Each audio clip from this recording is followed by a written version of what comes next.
तो डॉक्टर साहब, निमोनिया की कोई वैक्सीनेशन हमारे पास मौजूद है मार्केट में, और क्या ये कॉन्टेजियस है या नहीं है? देखिए, निमोनिया और जितनी भी नज़ला ज़ुकाम है ये कंटेजियस है।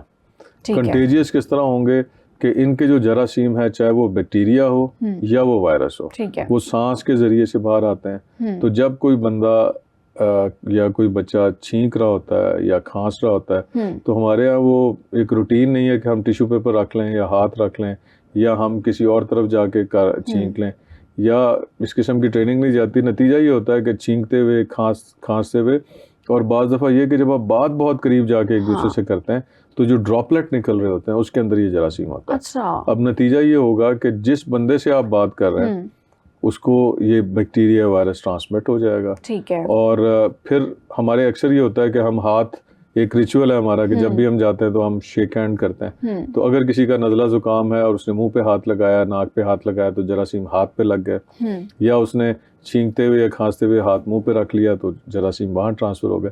तो जब वो शेक हैंड करेगा तो दूसरे को ये ट्रांसफ़र हो जाएंगे।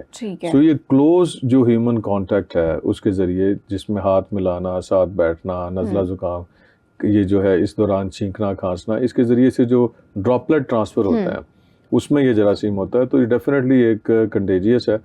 और जहाँ तक आपने वैक्सीनेशन की बात की, तो 2 वैक्सीन जो है ना बड़ी इम्पोर्टेंट है।